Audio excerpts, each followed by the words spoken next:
Welcome everyone to another episode of the Even Your Dynasty show. We got a fun one today. Vibes are going to be high. Giants signed shortstop Willie Adames to a 7-year, $182 million contract, which comes out to what, like 26.6 or something like that.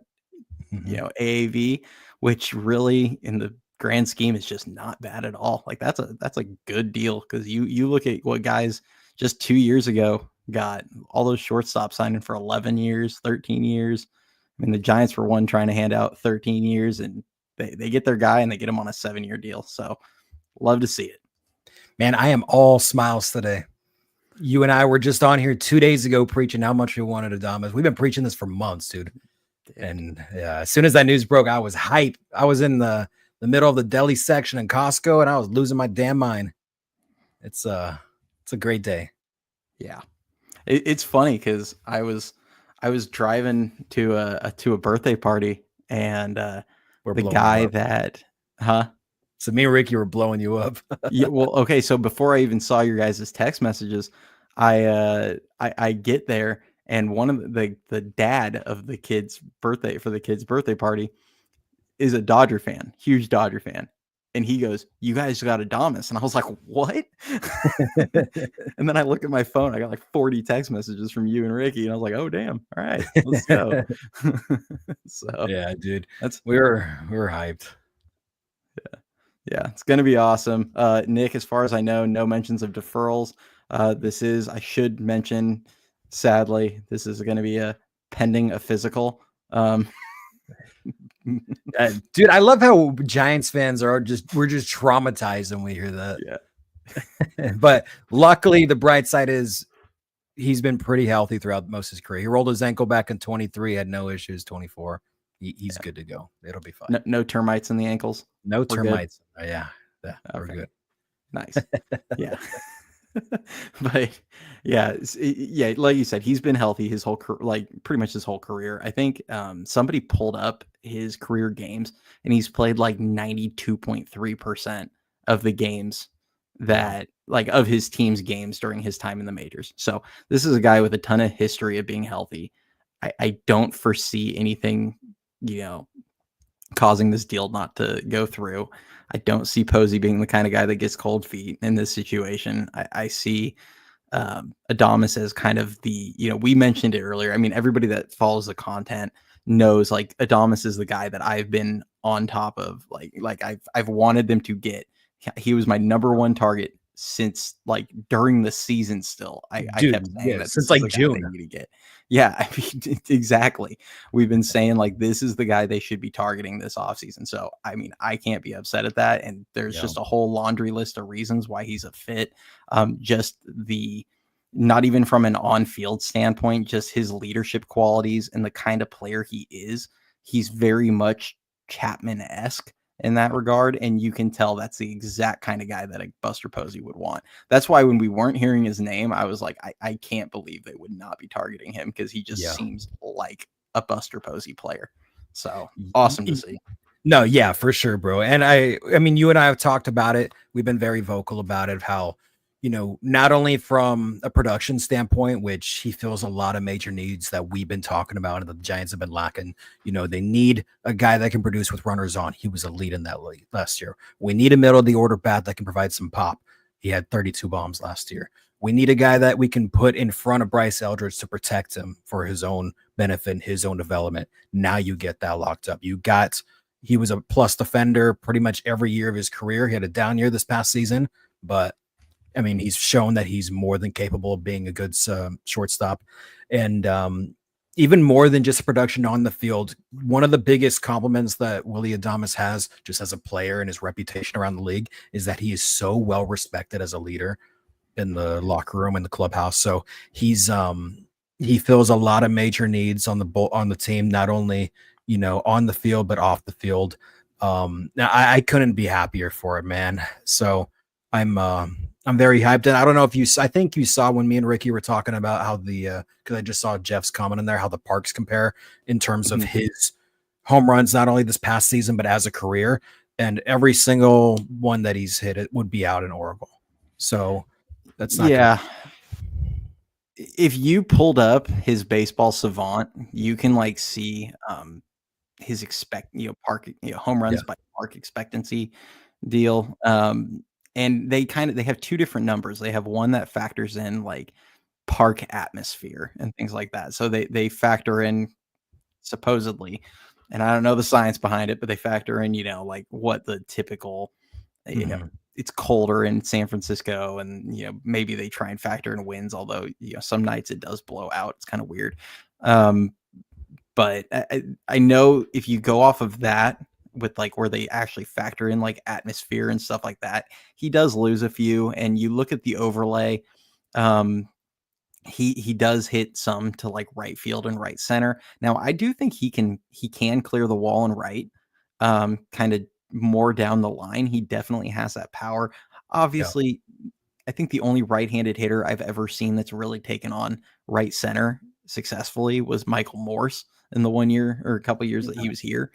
Um, so he's probably not going to hit any over in right center, but he still has power. He can He's got hit it speed. hard out there. He's about average speed. He can get a double or a triple out of that. So there's nothing wrong with that. And this one to Nick's point, Mhm. um, I'll pull up the numbers, but I think his career numbers at Oracle. I'm gonna have to, dig up my notes from a couple weeks ago when we did the Willie Adames video. Yeah. His career numbers at Oracle in 63 plate appearances, 321 average, 827 OPS, 2 home runs, 3 extra base hits total. Mhm. Very small sample size, but clearly he doesn't struggle there.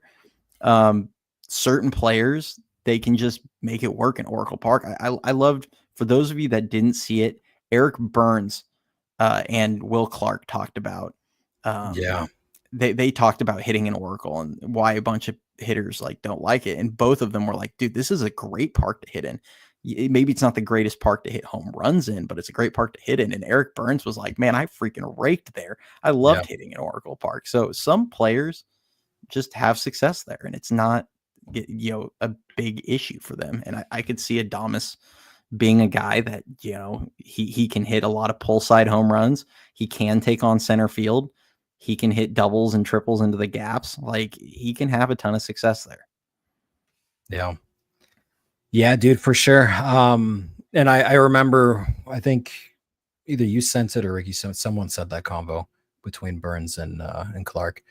And yeah, I mean, it speaks dividends just, in terms of just, situate, not only just situational hitting, but just hitting in general. If you're not looking at just the exclusive, long ball, um, just with Adamas' style of play, aside from his pop, I think he'll transition very, very well. So, I mean, you and I, we probably had him. I mean, you and I both knew that Soto probably wasn't realistic. So in my mind, I think you and I pretty much had Adamas as our number one target all season and all off season so far. So I couldn't be happier, man. Yeah. 100%. I always put the disclaimer, like, who's the non-Soto target, because Yeah. obviously for anybody listening, if Soto wanted to come, like, of course he's your number one target. Yeah. But of a realistic guy that was, attainable, I think it was pretty clear that Adames is the guy. And we've kind of talked at nauseum how much like he can help this team on the field too. Like, Yeah. this is a legit middle of the order run producer. And I know there's a lot of people out there that say RBIs don't matter. And to an extent, I don't think it's the end all be all. I don't think it's the number one statistic you should look Mhm. at. But when you consistently drive in a ton of runs and you consistently perform with runners in scoring position, which he did. I mean, just on the last episode we did of this, the last live show, I talked about how his career OPS in like 1,000 plate appearances with runners in scoring position is like 100 points over his normal career OPS. So it's just like, this is a guy that's up for the moment, Mhm. and he gets the money hits, and that, Jeff Kent used to stress that, like, that's the money hits, that's how you get paid, and he is great in that regard. So this is a guy that belongs in the middle of the order. Whenever you do get Bryce up, hopefully this is a guy you can stick behind him, and it's a respectable hitter to hit behind him that he should get stuff to hit. Yeah. If you're looking to attract other free agents, this is a guy that can attract other free agents, because again, it's protection. You can put him behind another guy you're looking at, whether that's chasing a Vladdy Jr. next offseason, or a Kyle Tucker, or a, whoever it is, if you want to go big fish hunting, you at least have someone that you can put behind them, and they can look at your lineup and say, hey, I might have Ramos and, Adames on either side of me, and that's not nothing. Like, that's a respectable duo to put around a guy. So I'm so excited right now. Like, this is awesome. Yeah, it's a great day, dude. I do want to touch on this. I started. Mike, the 22 mil sign bonus, it's included in the 182. Yeah. So just want to make that clear. It's not anything additional. It's included on that. So just wanted to answer that really quick. Yeah. And just so you guys know, I haven't seen anything about deferrals. I know somebody asked that. We'll probably find out more details on the contract in the next day or two. Sometimes it leaks right away. Sometimes it takes some time, but I'm sure we'll hear more on that soon. But typically how it will work as far as going towards the competitive balance tax purposes goes, typically how it works is the overall AAV of the deal. So signing bonus doesn't really matter when it comes to that.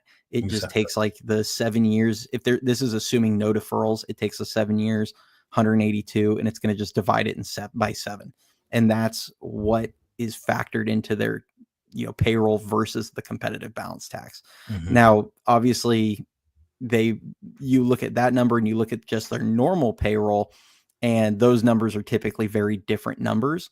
So like a player like Lee last year, they only paid $7 million in 2024, but his payroll, or the money they owe him year by year goes up. But as far as what's, accounting against the tax, that number stays the same throughout the life of his deal. Exactly. And I think, you and I can both see all the comments, but it's surprising because we touched on this just 2 days ago. We're like, dream scenario, Giants go after Adames and Burns. We'll have another video, guys, coming out soon about what the Giants should do next. But just to briefly touch on that, all signs and reports say that, they're still in on Burns before the signing and even after the signing of Adames, which is surprising because like me, Cody, and Ricky were talking about on Thursday was it Thursday? Yeah, Thursday. In terms of the qualifying offers that are attached to two of them. I mean, it's risky. You're giving up quite a lot of picks after, losing multiple last year, or this past year, I should say, and international money, which I'll have Cody touch on in just a second. So, I mean, at this time, they can still afford Hoswab, and, going forward with the other international players they got planned out for next year and beyond. But I mean, it all depends on what they do, if they want to go after Burns, but all signs point to them that they're still in on him. Yeah, we're definitely going to do a what's next segment, we'll call it. We're going to focus on Adames here right now, and then we'll kind of feed into the what's next for them, because yes, there are a lot of questions as far as their international money. Now Sasaki, that just kind of got floated out there that the Giants are pretty involved in Sasaki. I have a lot of thoughts on that. Now, whether or not they'll still be willing to chase Corbin Burns, we're going to definitely dive in on all of that, because I do think there's a lot of questions that this is going to raise as far as the direction of the team. Yeah. Because, for those of you that are aware, because they went over the competitive balance tax, they just lost $1 million from their 2026 international money. So that doesn't impact Gonzalez. And they lost their 2nd and 5th round draft picks in the 2025 draft. So just for putting it out there for those of you that don't know. That is something that we're going to have to factor in. Yeah, we'll go over all of that for sure the next video, but I did just want to, touch on that. It's interesting that they made this signing. I think a lot of us, we're kind of expecting. I mean, yes, Buster was being very adamant and very vocal about wanting to get a shortstop, but I think a lot of us fans kind of tempered our expectations and said, all right, it's likely they're going to settle on a Hassan Kim, roll him out at shore, wait till he gets healthy. We also saw the reports about Chapman shifting over, to shore while he gets healthy. And we were just all kind of like, all right, whatever. We can scrap that. Yeah, for sure. We can scrap that now. But yeah, it's surprising to me because I'm very curious what the vision is. I mean, so I touched on it when we were talking about it earlier, how it's interesting to see this deal for Adames compared to the deal that Farhan agreed to with Correa just a couple years ago. That was 10 years, 300 mil or something like that. I think it was 13,350. 13,350. It was the insane. AAV. It was only like $1 million or $2 million more, but yeah, but I mean, a lot of yeah, so I mean, if you're comparing just those two deals right here, I'd much rather have the Adames deal by far. But that does raise the question of, okay, so what's the plan now? Because you invested pretty heavily on the left side of your infield. Is Buster going to continue adding pieces to try to compete this year? Is he going at it with more of an approach like we're going to ease into 25 and then try to compete hard in 26 or 27? Like, it raises a lot of questions as to what's going to happen next. And we're going to get a lot of answers over the next few days with the winter meetings starting on Mondays. So it's interesting. And that also leads to the original point that I had regarding Hassan Kim. I've heard and seen mixed reports. Again, we're going to touch on a lot of these. This is an Adames focused episode right now. We're going to touch on a lot on these, in the next episode. But again, there's mixed reports saying that the Giants may or may not still be in on Hassan Kim. There's reports with what's his name? Is it Hae-Sung Kim? Is like what's the one from Korea? Yeah, Hae-Sung. I haven't heard too much on that one, but I do think they're connected. Maybe they are connected. I don't know what the level of interest is, but there is a connection there, which might be good if you want to add a lefty into the lineup. Get a little bit more of a mixed bag. So there's a lot of connections. Things are starting to heat up, with both Kims, with both, with Burns as well. Things are starting to heat up. So, I mean, we'll go over all that as far as like the what's next segment. Today's strictly Adames, but I think one thing we can take away from this for sure is that what a sigh of relief as a Giants fan with all the BS that we've gone through for years now, man, missing out on the big guys. If you look at the free agents, in my opinion, in this free agent class, listen to Jeff. If you listen, or if you look at the free agents for this year's draft or this year's class, I think Adames was the second best free agent available, arguably on the position player. Yeah, it just depends on as far as position players, I would agree with that. As far as position players, I had him as my second best available. You can make a case for Bregman, maybe, you could. and then Adames. That would maybe be the list. Maybe they're a toss-up. I had Adames personally as my number 2. So just the fact that you landed, the second best and one of the best free agent position players available and on the market fairly early into free agency, and on a long-term deal, it's just such a relief to be a Giants fan, man. Just to have some good news in free agency take place for once. Yeah.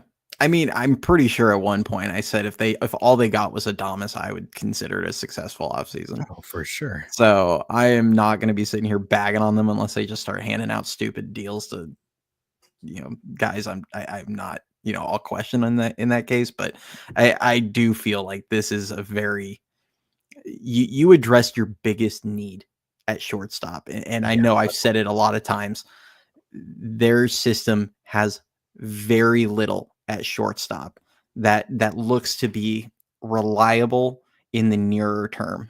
And when I say near term, I mean the next 3 to 4 years.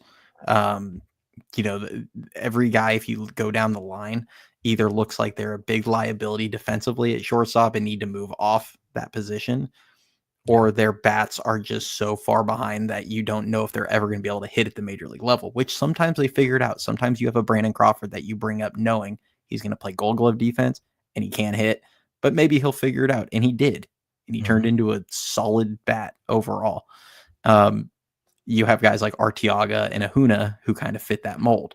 So, but other than that, you're so thin and you don't have anyone you feel great about in the near term. And the best players you have that you're going to feel about at shortstop, is a 17-year-old Johnny Level who was in the Dominican Summer League. He's going to go into his age 18 season next year and be in the complex league probably to start the year.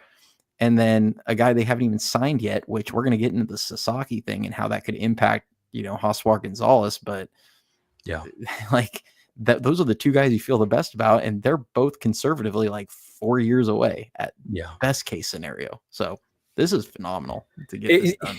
Yeah, and I love how Posey prioritized. I think you and I talked about it, and I brought it up a few months back where I was like, it just seems like in the past few years, they put all their eggs, the old regime put all their eggs in one basket regarding Correa.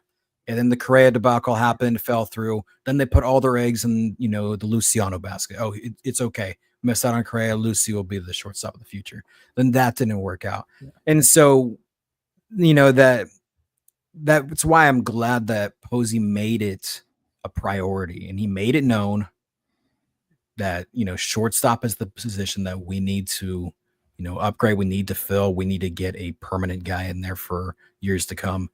And he just checked off a lot of boxes. It's a home run signing, in my opinion. Yeah. Joe, I'm gonna we're gonna talk about this when we get to kind of the what's next. But yeah, I'm gonna star this because I have a lot of thoughts on that one for sure, and I've kind of shared it in the past. But we're definitely gonna dive in on. Just look at the thumbnail of the last video.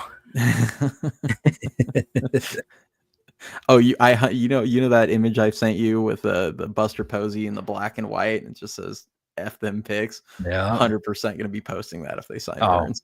Have to 100%. Have to. Yeah. I mean, this is just awesome, man. I mean, Adames, he's a guy that brings some flair.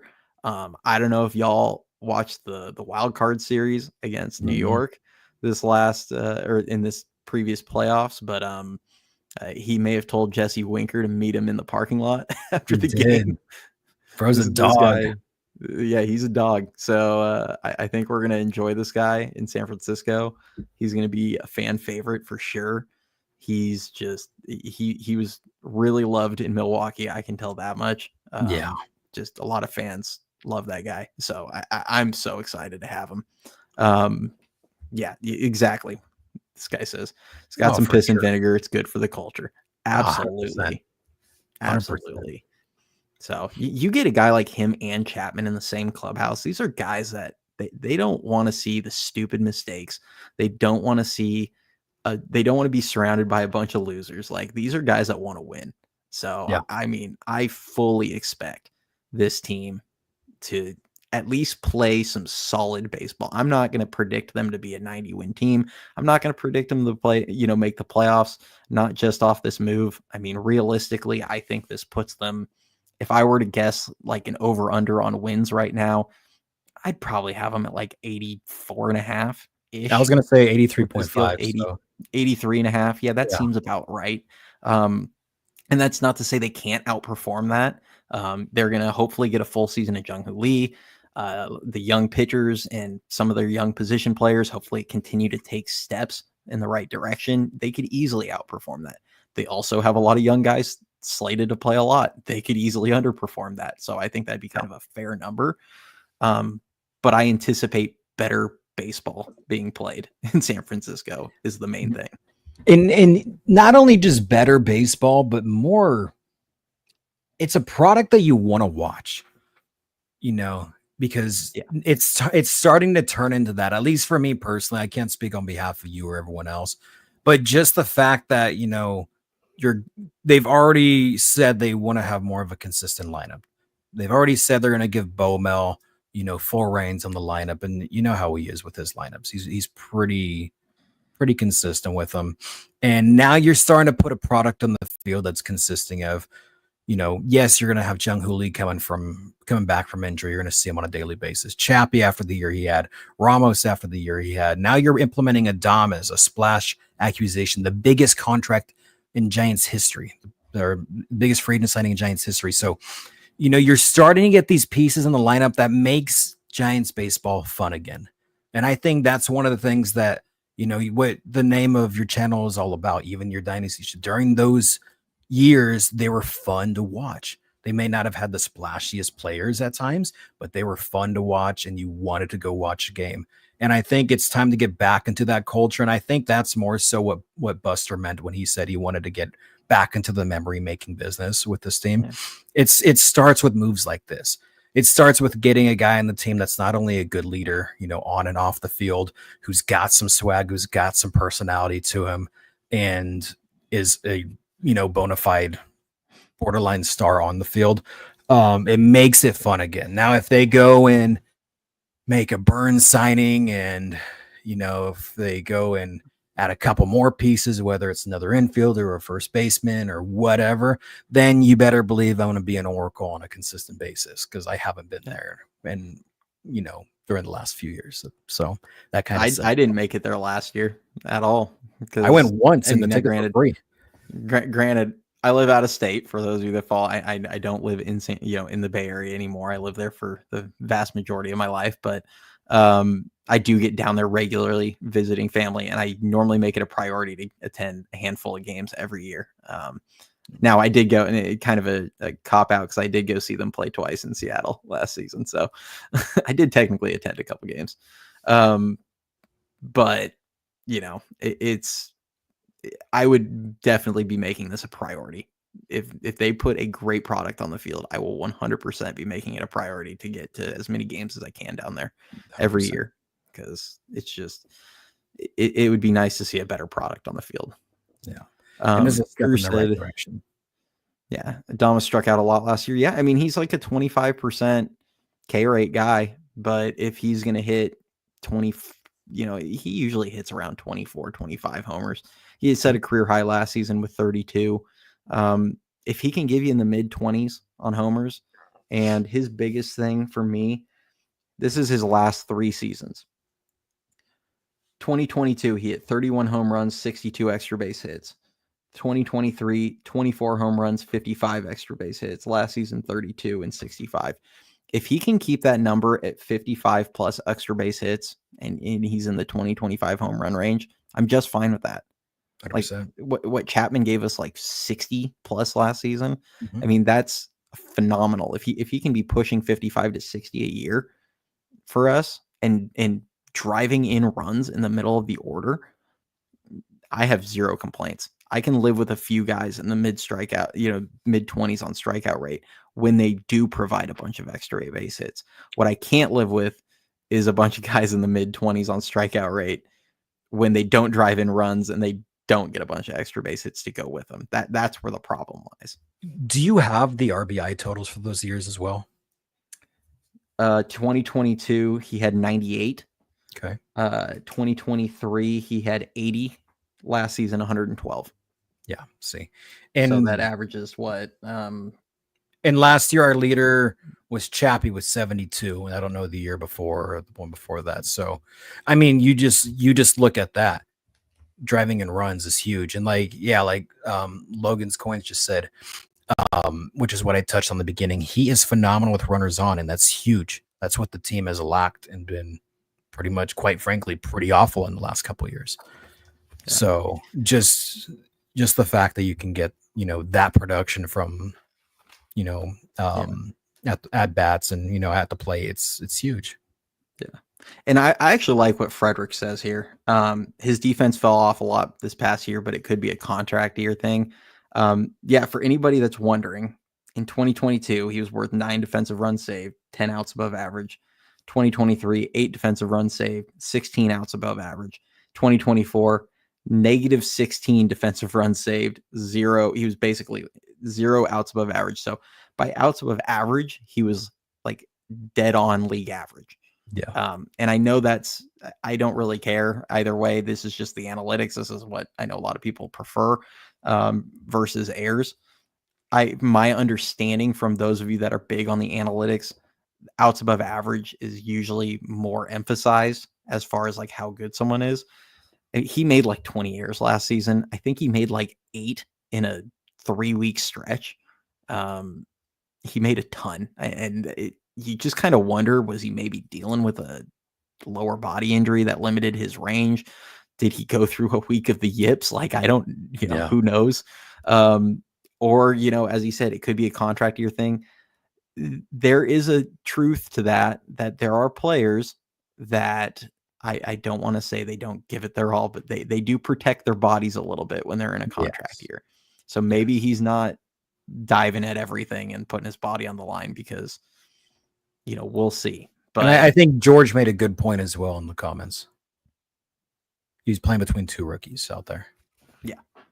So that is another way to look at it. He's got Chapman next to him now, which that's, that helps any shortstop. You got the Gold Glove third baseman in the league right next to you. Yeah. So 100%. And, depending on what they do at second base, the rumors are out there that they're still interested in Ha-Seong Kim. Mm-hmm. I'm very high on Casey Schmidt defensively at second base. Yeah. I think Fitzgerald could probably be a really good second baseman, where his arm would be less of an issue.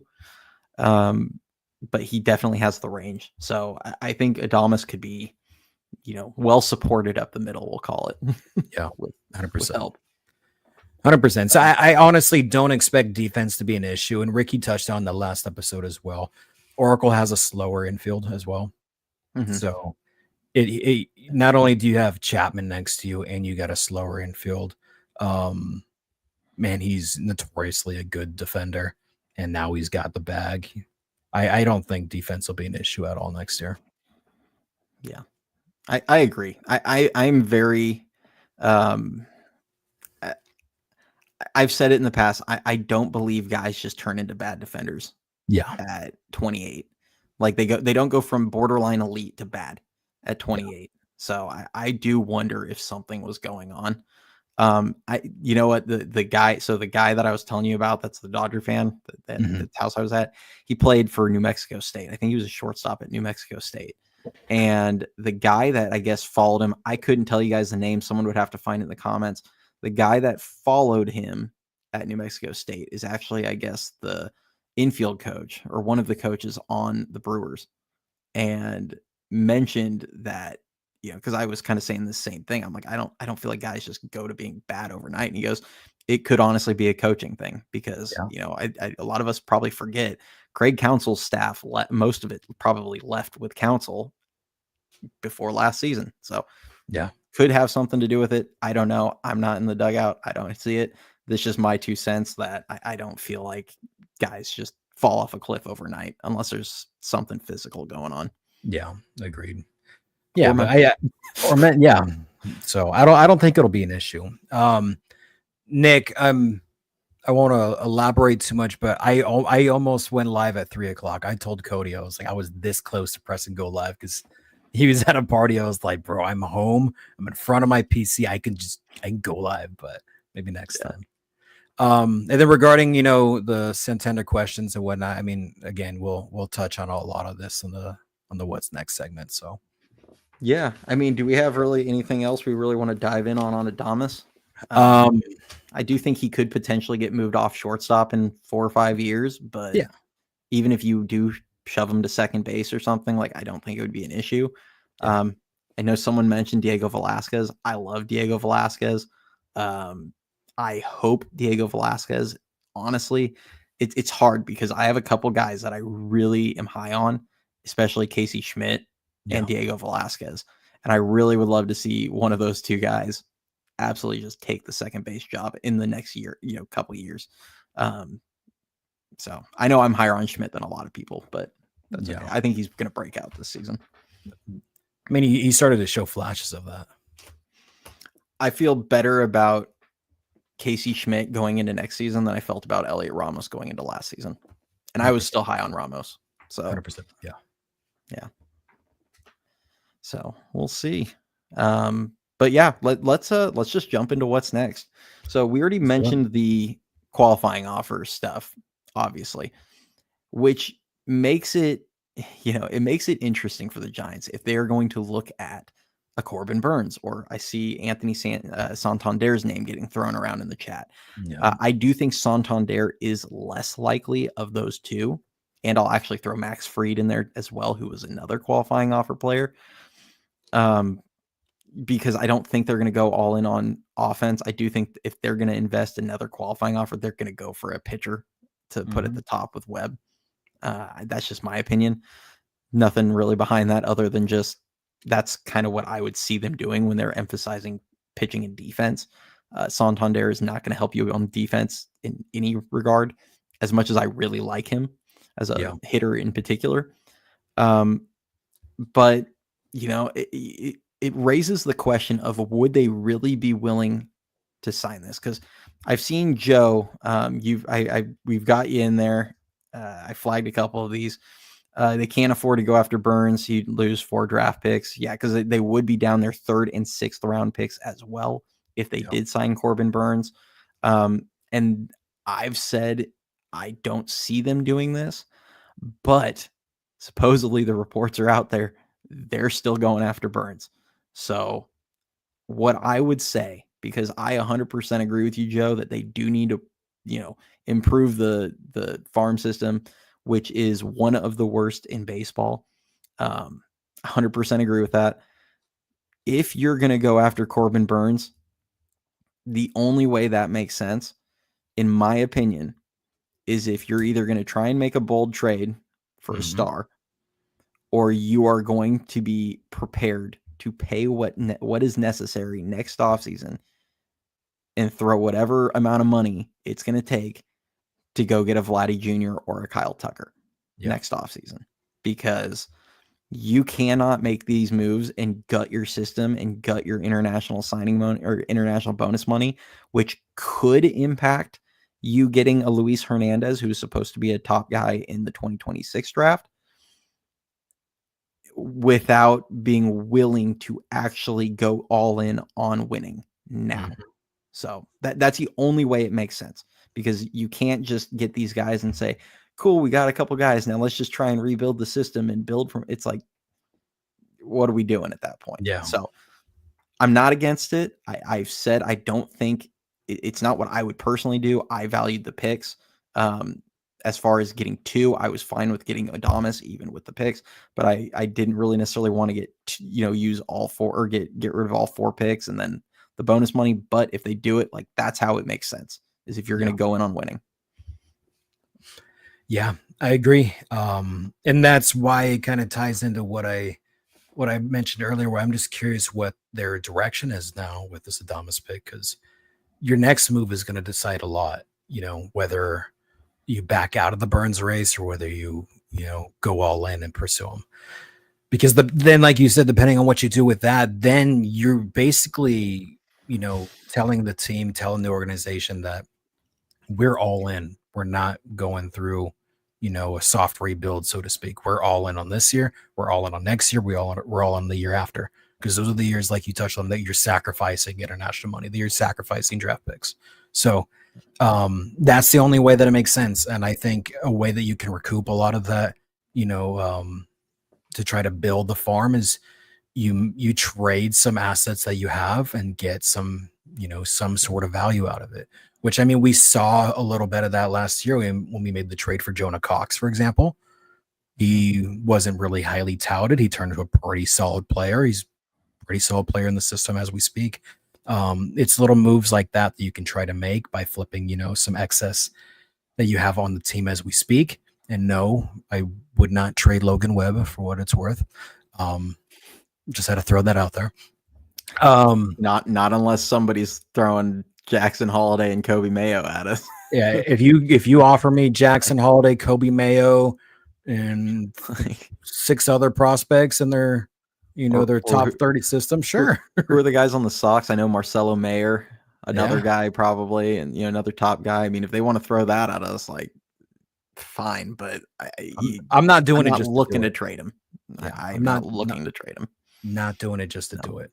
So I mean, it really depends on what you do next. That'll be what determines, the next couple years to come. And like you touched on, they'll have the money next year if they want to get a Kyle Tucker. They'll have the money next year if they want to get a Vladdy Jr. So finances won't be a problem for guys like that. It's just, what's the direction that you want to go? Do you want to build up through free agency? Do you want to build up through, the draft and your farm? So it'll be interesting to see what happens. Yeah. And I do want to address Grant's comment here because he said money would be tight after signing Burns. And I would say, yes, it would be tight for 2024 because I do think they want to get under the tax this season. So Yes. they can make it work. They can get Burns. And if he's making 35 or 32 or whatever annually, they'd be like right up around the tax this season. Now, you have tradable assets. You have Mike Yastrzemski. You have Lamont Wade Jr., you have Taylor Rodgers. Yes, each of these guys you might have to eat a tiny bit of their salary, but it's money you could get off the books pretty easy. You've got Flores, you've got, there's a few guys that you could probably save a little bit on if they need to squeak themselves back under the tax. That's the thing. But like I said, if you're doing this move, you're doing it prepared to spend next season. Like this can't be you're doing it and next season we're going to just kind of hang out where we're at. Like if you're doing it, you better be ready to go back over the tax next season. And they could kind of jump back and forth with the tax line over the next couple of years and go over 1 year, go under in a year, go back over, go back under, because then the following offseason you have guys like Robbie Ray's contracts are up and stuff like that. So it wouldn't be that difficult for them to do that. Is just all I'm going to kind of get at here. No, and you're not wrong. And I think that's a big piece that, we have to take into consideration, because while it's not a substantial amount that you save by moving, like you touched on, a Yaz, a Rodgers, a Wade, that can be the difference between you landing, a Corbin Burns and landing, more of a middle tier starting pitcher because of just a few million to try to stay under that competitive balance tax. So it's little things like that you can do to offset the cost. Now, where they stand right now, I think Jeff Young made a post on X about it. Shout out, Jeff. That's the homie. I think we're pushing just slightly over 200 as it stands at this very moment, taking everything into consideration. So I think a move like that is inevitable. Yeah. Seems to be that they like whether we like it or not, like it seems that Buster is just not going to take a crappy product. He's done. So, I mean, appreciate the boldness. That is something that we have constantly harped on. Pick a direction. Yeah. Be bold and pick a direction. This is bold. And if you go in on Burns, like that's also bold, and that's picking a damn direction. That's saying we're going to win. And that's what we want to do. So now I do think it is important. I've seen a lot of people talking about rebuilding the farm system. I 100% agree with you guys. That is something that we have constantly harped on. It is so important for sustainability purposes to build up the farm system. Yeah.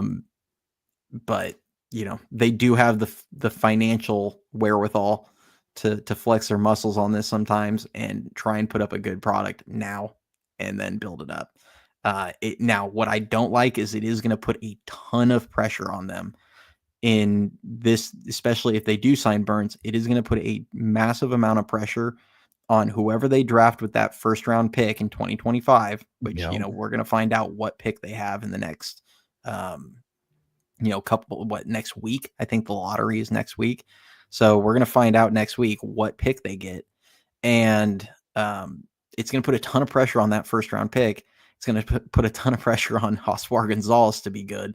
And it's going to put a ton of pressure on, if they are still able to afford Luis Hernandez, it's going to put a ton of pressure on him and the next year's first round pick. Like you can't whiff on those.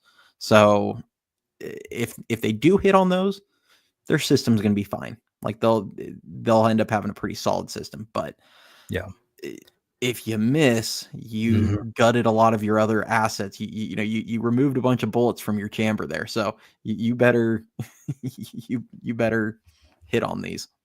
No, 100%. And just taking a look at the comments, I see what you guys are saying. I hear you out 100% regarding, player development, the farm system, and how it's lacked over the last few years.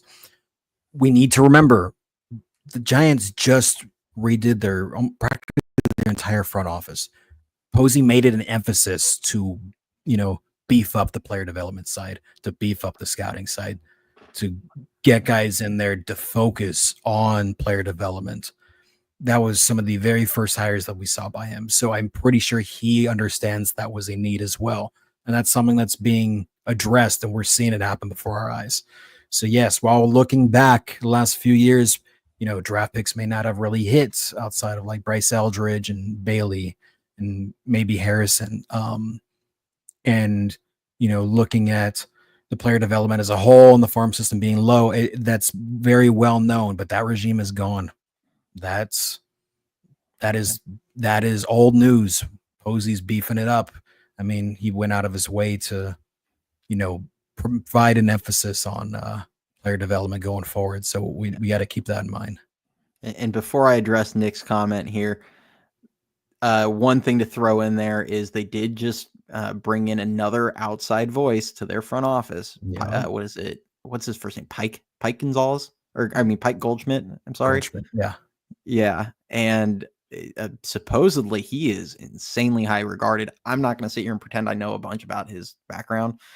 I'd have to do a lot more digging, but he is a little bit more on the analytics side, and he is super highly regarded in all kinds of things, including player development. A lot of people talk about him like he's on the GM track.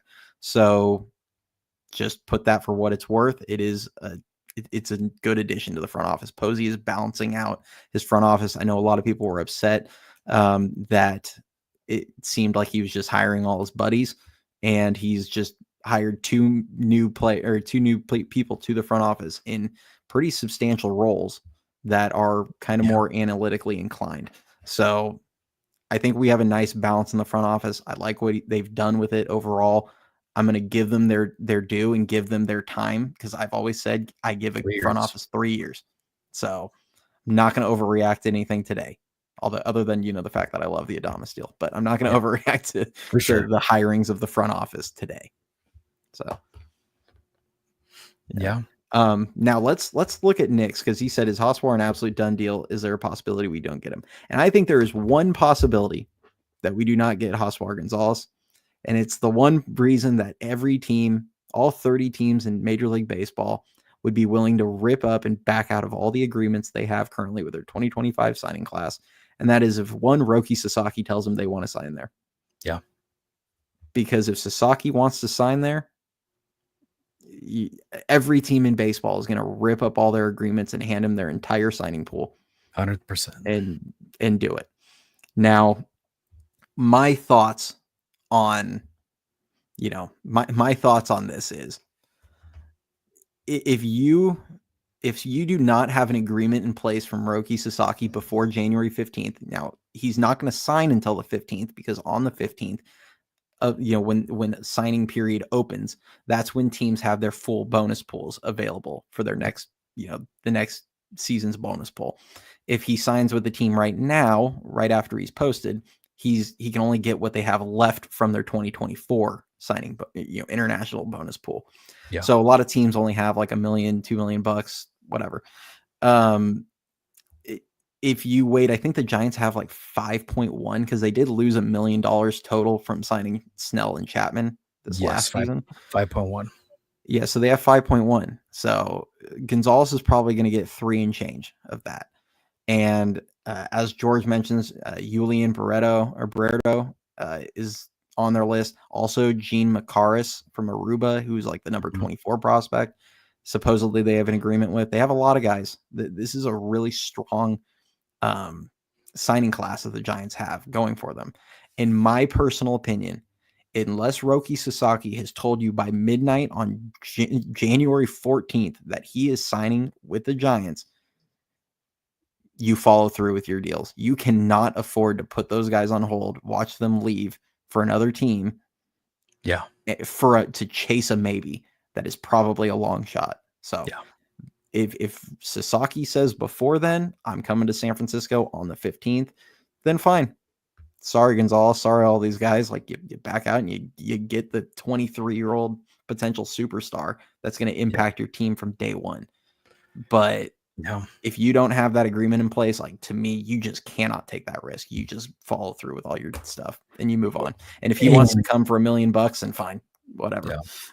Afterwards. And for what it's worth, NBC Sports Bay Area had an article come out, and they say that the Giants are heavy players for Sasaki. So it'll it'll be interesting to see how it all turns out. But I completely agree with your thought process. Right now, as it stands, I I wouldn't think we'd have a great chance to land Sasaki.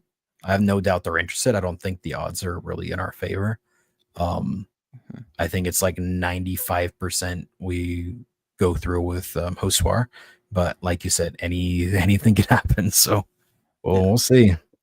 You just never know, and it's the kind of talent that as much as I love, um, I love the comps that Gonzalez gets, and I love the tools when you're reading about like 70 grade speed and 60 or 70 grade power out of like a 16-year-old shortstop, and the projection is that he's going to stick at shortstop just fine. He can be an elite defender. When you're throwing names like Francisco Lindor and Jose Reyes out there, Yeah, like that's like that is really intriguing, and that is something I want to see them follow through on. But just the reality is, if Roki Sasaki says I'm coming, like, you just do it, and yeah, you just hope he's everything that you think he can be. But ultimately, I think he's probably going to go to Boston, San Diego. I actually don't think he goes to LA. My personal opinion, I think it's San Diego or Boston. I think San that's Diego. just my gut. Yeah. Like, that's just my gut. And I'm hoping Boston, because I don't want to face them Exactly. 4 times a year in San Diego or LA. But I do think the Giants have a chance. Like, if you can sell him on this team, like, I would give them a chance, because in this market, he would make tons on endorsements. And it seems like that's what he's prioritizing. So, and I could think he could make tons in endorsements in Boston. I, of course, think he could still make tons on endorsements in San Diego. I think he'd probably make less there than he would Boston or San Francisco personally, but it sounds like that's something he's prioritizing. So I would give him I'd give the Giants a fair shot on that, especially. Just for a quick second, just imagine the top 3 in your rotation being Webb, Burns, and Sasaki. Just imagine. That's a team that can compete with LA. 100%. 100%. Yeah. When you're 4th and 5th. Yeah, when you're 4th and 5th is a mixture of, Ray, Harrison, Birdsong, and Hicks. And you just kind of, play it by ear with that. Like, man, come on. That's nasty. That's nasty. Yeah. And I'm not going to sit here and say the Giants would be favored. I'm not saying the Giants could compete with LA over 162 games. LA would win the division 100%. But that's a rotation that's a 3-headed monster that you could throw against LA and you would have a chance. But you would have a chance. Those 3 in your rotation, plus the Adames move, that's upper 80s as far as wins is concerned. Yeah. So that's crazy. Yeah, Evaldi. Mark, you know me. I've been on Evaldi. I'm not sure if he has any kind of preference in East Coast, West Coast, any of that stuff. I know he's, he pitched in Boston for a while. I wouldn't be shocked if he tries to go, if they try and bring him back. But he is a non-qualifying offer guy that I would definitely be interested in. I like Evaldi, proven playoff track record as well.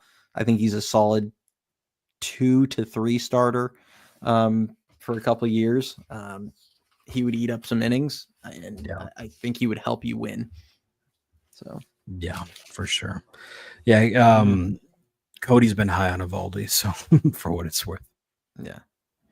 I mean, obviously Burns is a better pitcher, but I just Evaldi definitely can help you. And one thing I saw this one earlier. Oh yeah, go for it. I was gonna say one thing real quick. I think also Jeff Young touched on it on X, but it's definitely speaking numbers. It appears one of the things that Posey's prioritizing is durability. And I think you got to take that in consideration when you're looking at some of these potential, signings or acquisitions. I mean, he went Chappie. Chappie played almost every single game last year and has been virtually healthy his career. He went Adames. Adames has been pretty healthy majority of his career. Now there's, rumors with the ties to Burns. Burns has been pretty damn healthy and reliable for most of his career. So I think that says a lot about, as far as the direction is in, what they look for in some of these guys. Yeah.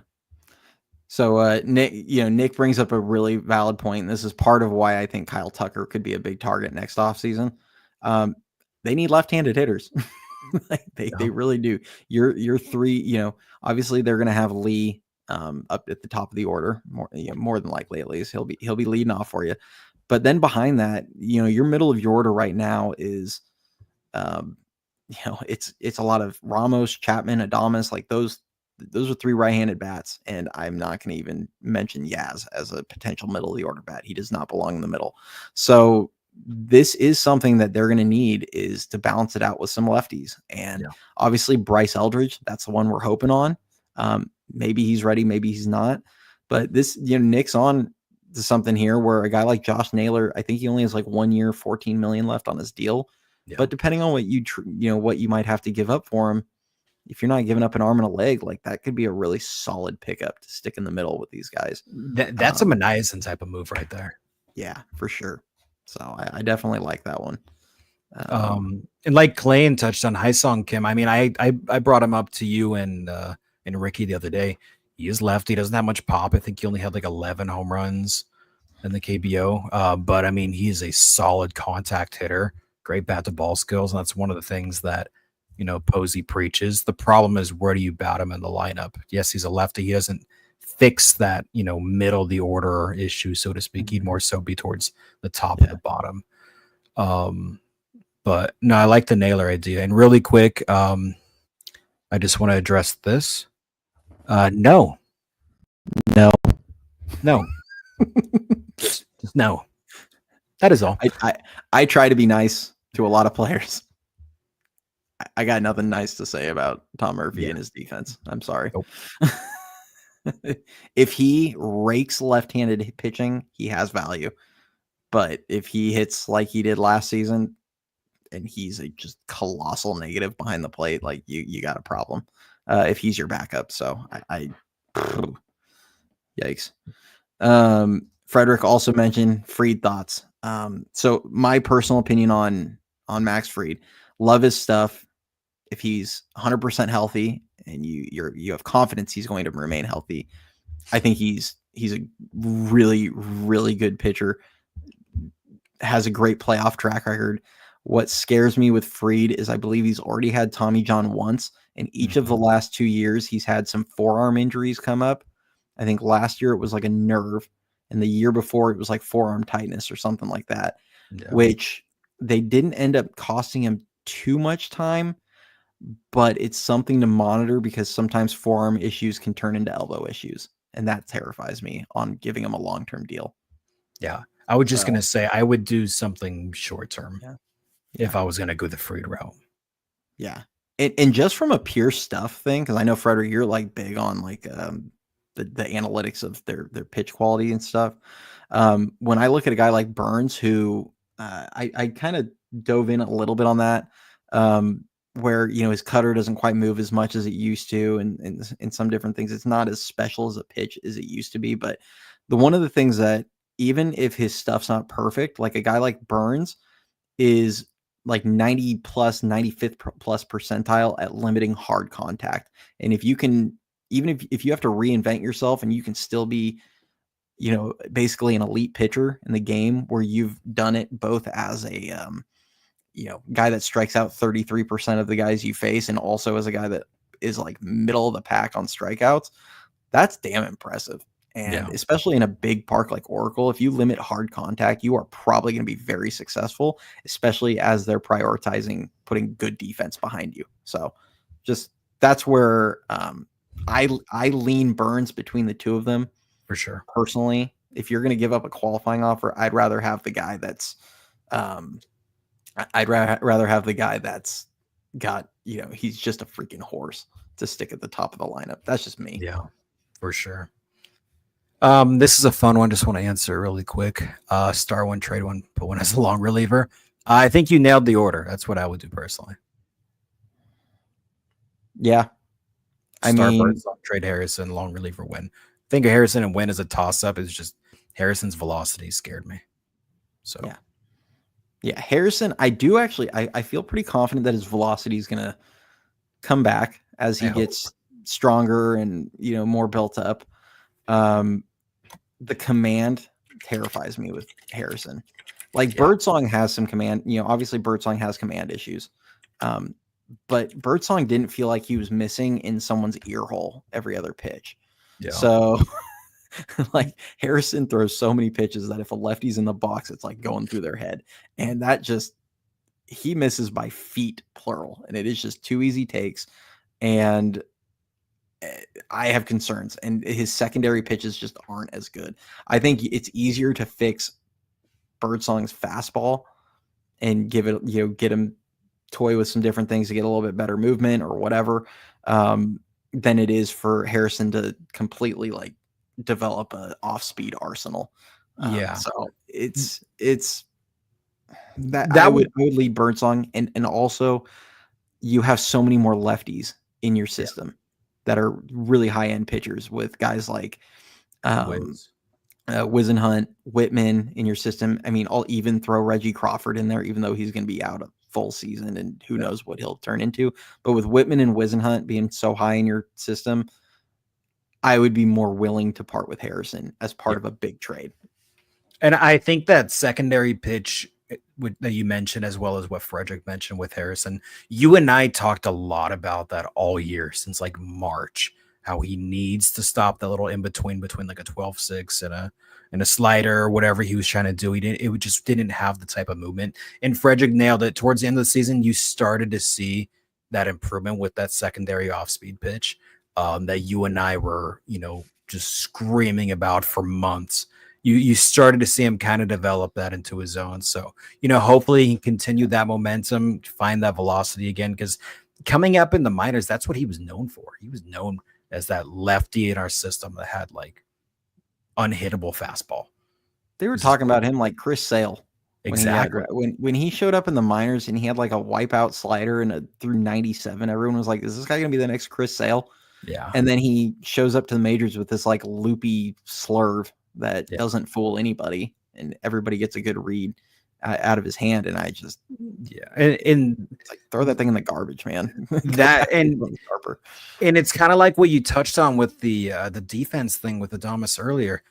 That with Harrison could have been a coaching thing. Yeah. So he's 23. At the end of the day, guys, like both Birdsong and Harrison, they are 23 years old, and they have flashed some really good stuff, and they've flashed a lot of areas for growth. So it's just, we'll see. I mean, I'm not giving up on either guy.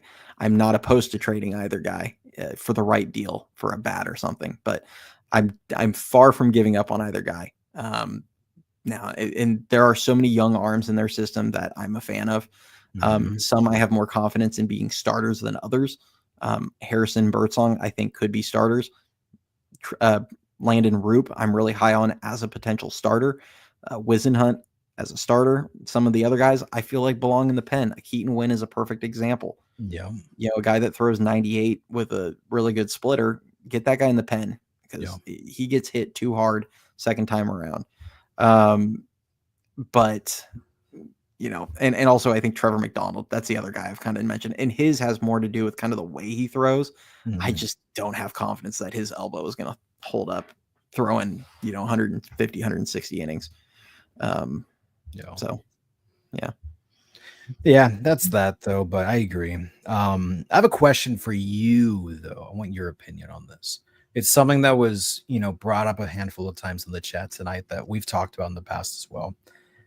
With the Adames signing and, shortstop lockdown, what do you do personally? What do you think they do with first base?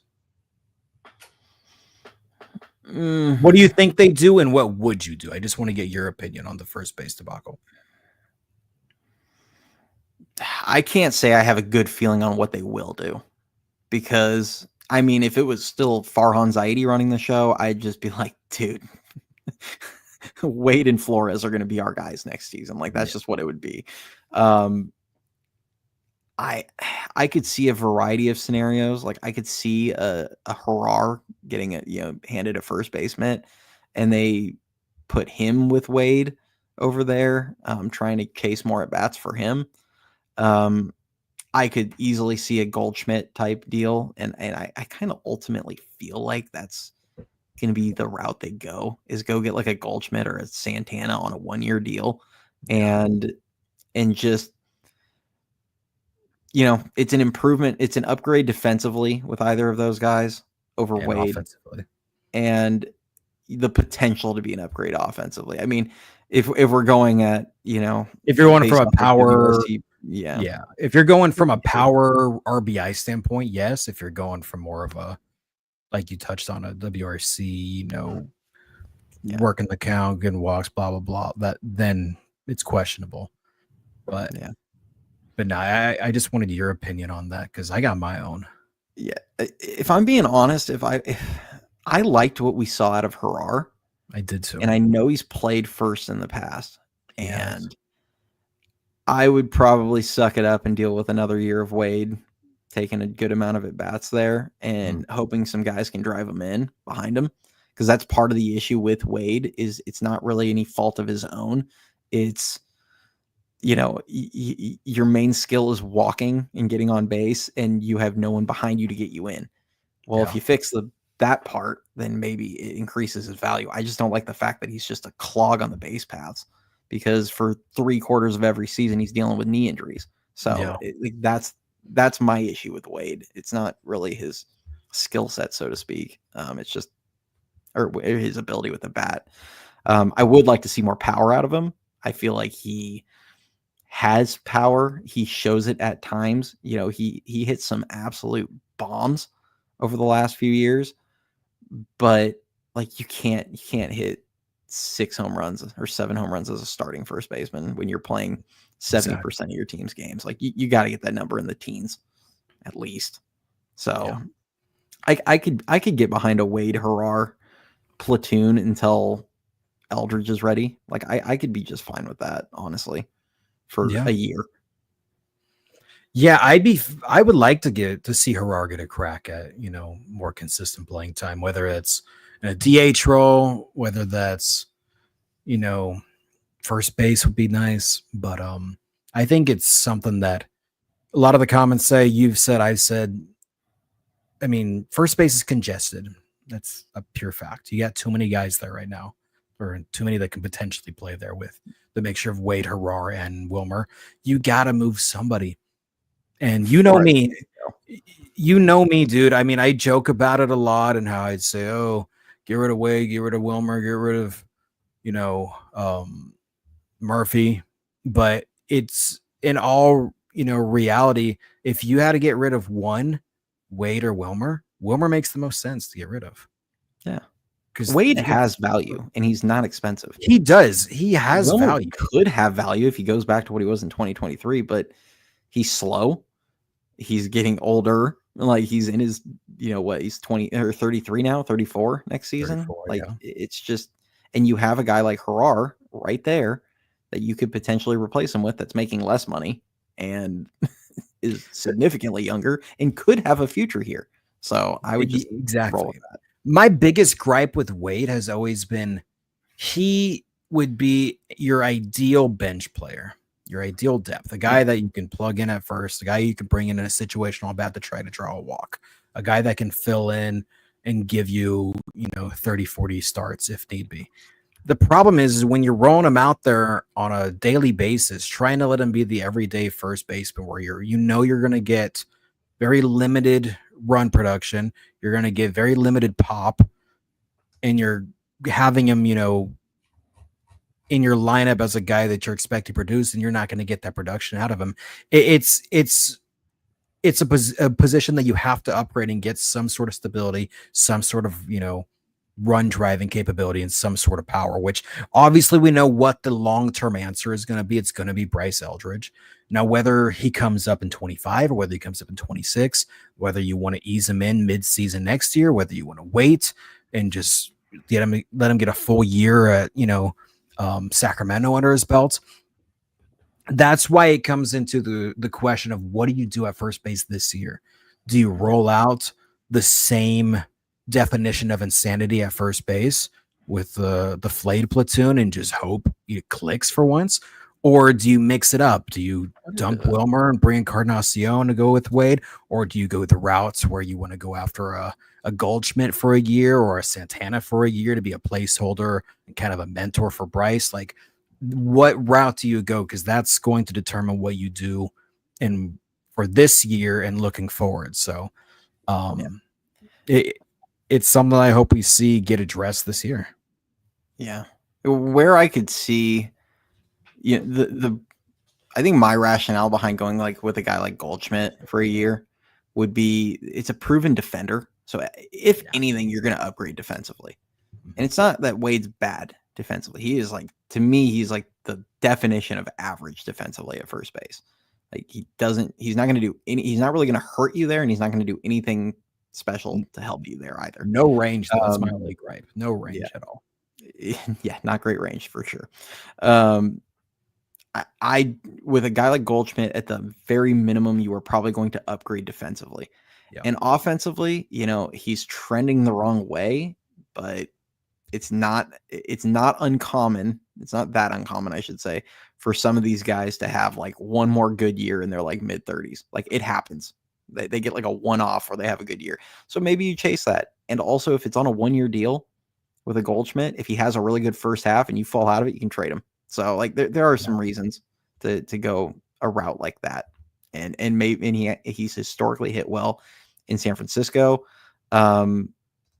I don't know about this deal in particular, but we are definitely high on Yandy Diaz as an We've option. talked about it. Two of us I have talked think about it.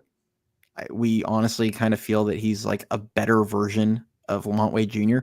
So I would be fine with a deal like that. He only is making like $8 million, and I think he has like a club option for next season as well for $8 million as next season too. So it would make sense to make a deal like that for them because maybe Bryce doesn't develop like you hope he does, and then you have a first base solution for next season too, if you need to. So there are reasons to make that trade. Now, I don't know if they will, but I would like it.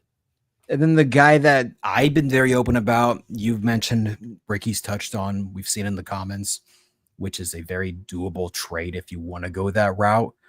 Cody Bellinger. I mean, he gets a lot of, a lot of money, but he's offset some. That's what I'm saying. He gets a lot of hate. I get it. People want him to be that MVP player he once was, which he's not. He's 29. He's still, I mean, he had 72 RBIs last year in an average season for him, which would have been tied for our team lead for what it's worth. He's going to get you the 15, 20 bombs. He's going to get you the 65, 75 home runs. He's going to hit around, 240 range. But I mean, I would take that from a starting first baseman all day, and he's a lefty.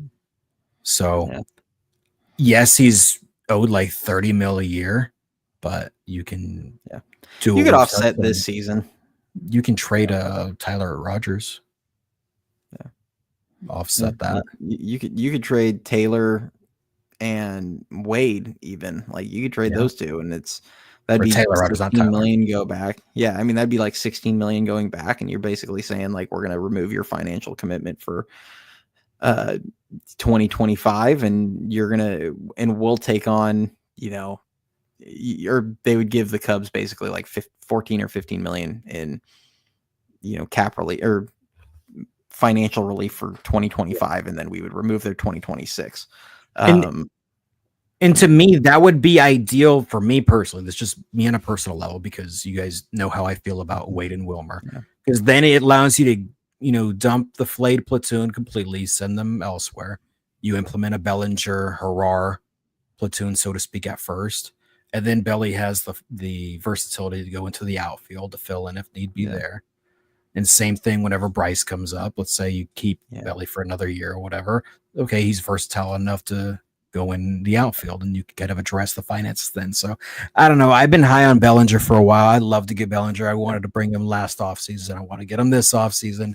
I understand fans' hesitation. I understand the money's a problem, but it's not one of those things that's set in stone where it's impossible to navigate around it. Yeah, it's possible to work with it. That's my thing. And this is a good point. Why take bad money for 26 if we're going to spend next offseason? And I mean, that's definitely a risk with Belly because he could opt in. you could be stuck on the hook for $30 million next season, basically. So it's something they would have to weigh. I think my personal my order would be probably like Yandy Diaz would be my first target, and then like a Goldschmidt or something, or just rolling with Wade and Harar at this point. I like Belly. I think he could be a good fit.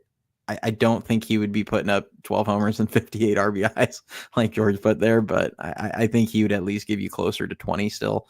And he does, he does perform well with runners in scoring position historically. So whatever the RBI total is, like, I think would be good in those situations, and he would improve the team in certain regards. He would add a little bit of speed. He's not like a burner or anything, but he can get you 20 stolen bags. He would cut the strikeouts down a little bit. There are ways that he would improve the lineup for sure. So just curious, when does Ray's contract end? Like, when is it up? Got 2 more years. Okay. 2 more years. A free agent after 26, because he opted into the last 2 years and 50 mil, I think, on his deal. So I think against the tax, it's only 23, but not ideal. But as I am higher on him than most, and as Frederick says, he is a useful player with above average talent. He is a guy that I would expect, being a year removed from Tommy John now, and he'll get a full off season, and everything will be hopefully normal for him. I have said I feel like Ray is going to give you 160, 170 innings, because that's historically what he's been. I don't think he's going to be a number 2 pitcher. I don't expect him to be the Cy Young guy that he used to be, or that he won 4 years ago. But I could easily see him giving you 170 innings of a 3.80 ERA or something like that. Just be a solid middle of the rotation pitcher that gets you some innings. But there's so many hypotheticals though, like we touched on briefly. What if San Francisco goes and they bring in Burns and Sasaki hypothetically? Then that makes Ray expendable, because you got Birdsong, you got Harrison, you got Hicks hypothetically that you could plug it at the 4 and 5. Then that'd make him expendable. There's just so many hypotheticals with all of these scenarios that we're seeing take place and kind of open up that it just makes me want to have the winter meetings come and go and the rest of the offseason, just see how it all plays out. Yeah. And SD says, how good is Carson Whisenhunt, and when do you expect we see him? His changeup could potentially be one of the better pitches in all of baseball. The rest of it needs some work. Yeah. I know I'll let Frederick kind of comment on like the fastball, all the different movements and stuff. Just me visually, I think his fastball is good enough to play off of his changeup. I think he could use a better breaking pitch. Yeah, but his command has been kind of a problem. So that's kind of the main thing with him. I do feel like if he can tighten up the command, like, he could definitely be a really, really good pitcher. I don't think he has like necessarily the true ace potential, but I could see him being like a number 2 if he reaches it. If he reaches the ceiling, I think he'd be really good. And I do think we're going to see him next season at some point. Might be in the pen, but I think we'll see him in San Francisco. I think Frederick nailed it though. Change of first pitches are pretty scary. So I'd like to see him develop everything else. And I was just going to say either get that velocity up on the fastball or get some sort of breaking ball and with his arsenal. So I don't know. But change up elite, nasty. Has he been throwing a cutter at all, Frederick? I mean, you track the movement and stuff like that more than I do, but I don't know if I haven't really noticed one, but he could potentially.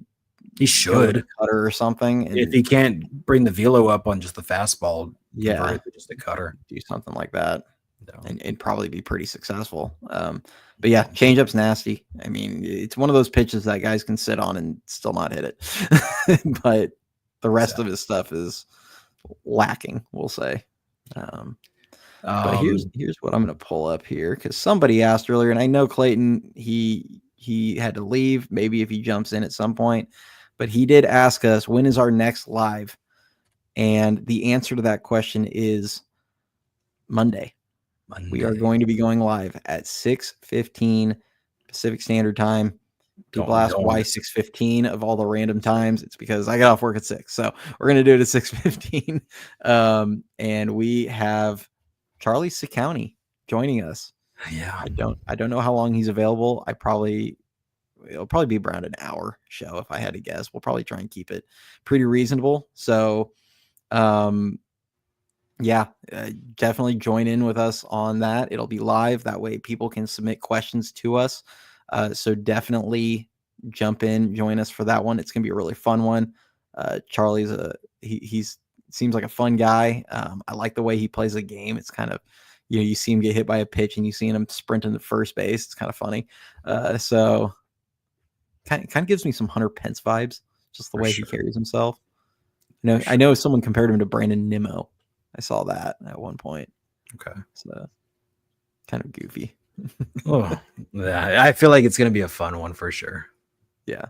Except you and I are both going to be fresh off of work. Just like, trying to just dead. Get re-energized. Exactly. It'll be our best. I'll get a Red Bull before that. I'll try to get on his level of hype. Yeah. Watch him just be like super tired like us. I know, right? Just no energy.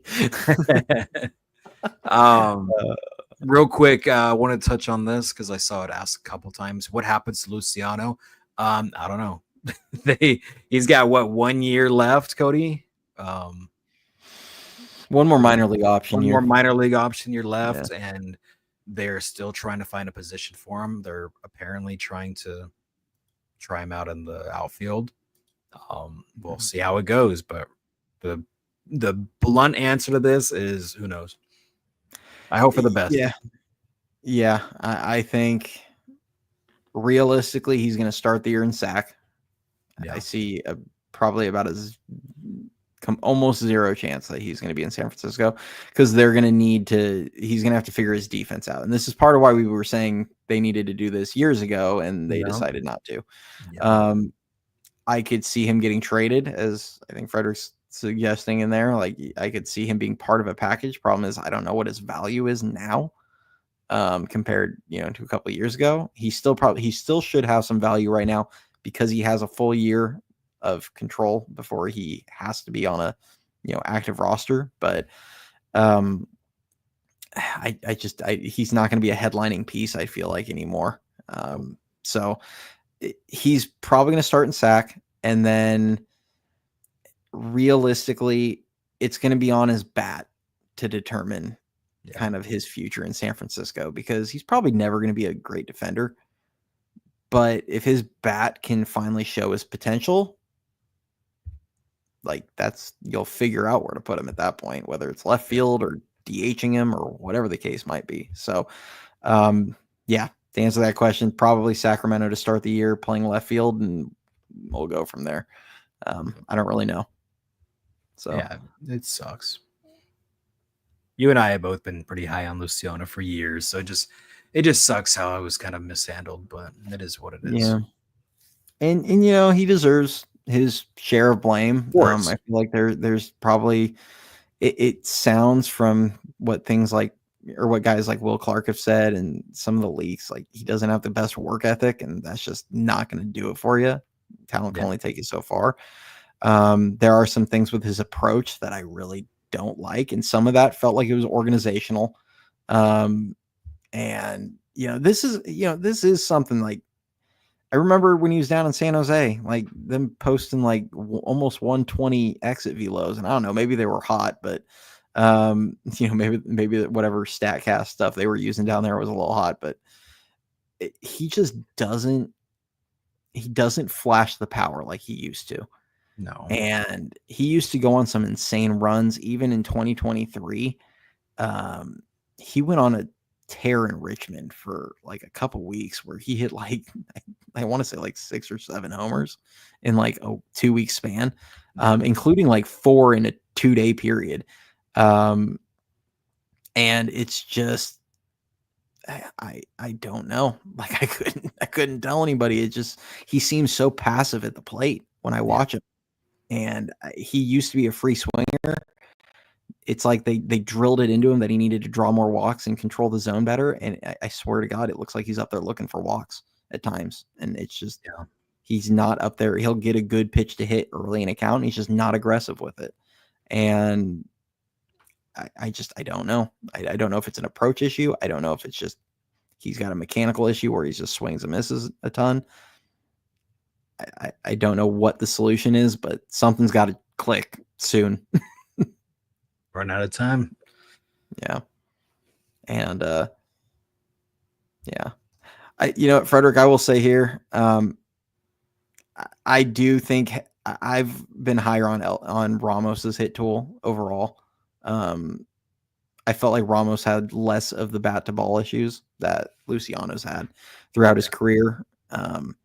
Maybe not the raw power that Marco has, but as Ramos demonstrated last season, he has plenty of power to all fields, and that should play well for him. Obviously, he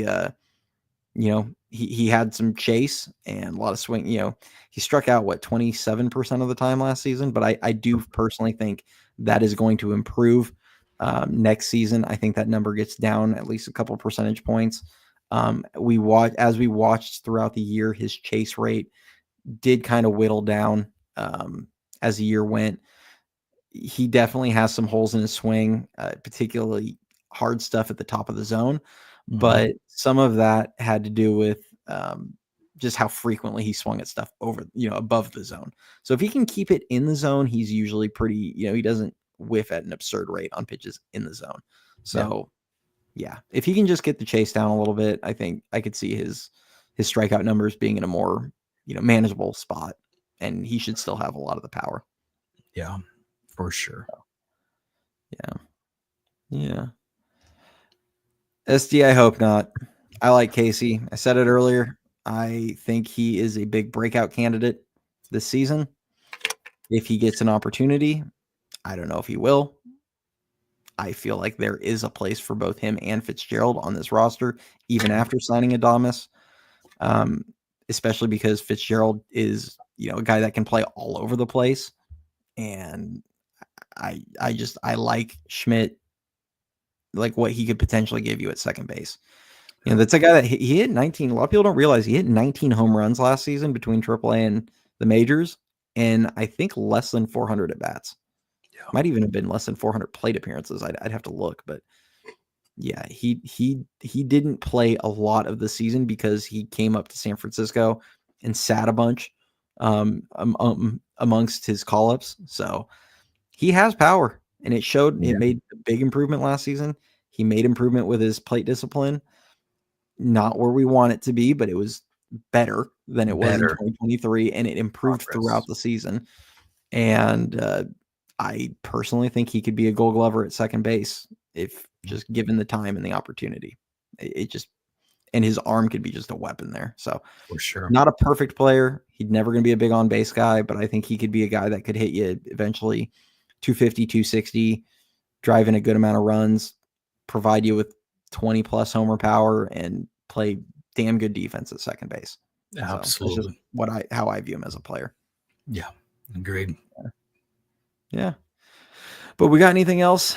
And we kind of it's running late tonight. Late show tonight because of I was out of town until almost 8:30. So like I said, for those of you that are still sticking around here, I see like 263 people are watching between X and YouTube. If you're on X, do us a favor, jump over to YouTube, hit the like, hit the subscribe button. Appreciate all of you guys joining. As I mentioned, we are going to have Charlie Siccouni on here on Monday night, 6:15 Pacific Standard Time. So click that bell for notifications if you want to join us while we're live with him, so you can drop your questions.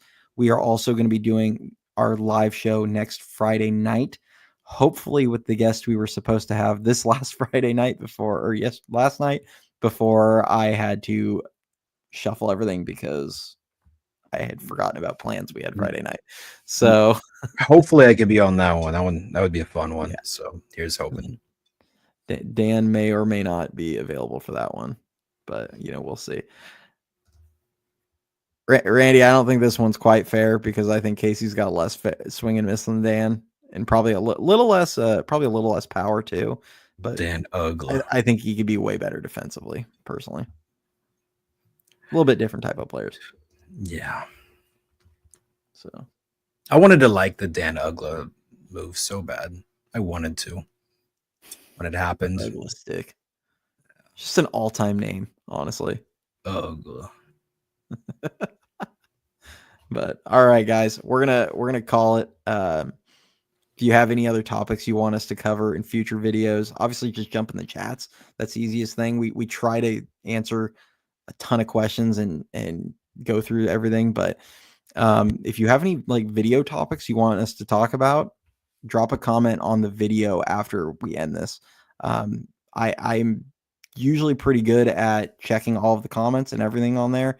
And I love interacting with everybody. But if you guys have a topic, put it in there. I probably 99.9% sure I will see it. So definitely drop it in there. Yeah, for sure. But don't miss out on Monday. Monday's going to be a really good one. You want to be here for that one. It's going to be fun. So take it easy. Go Giants. And let's have a good weekend, everyone.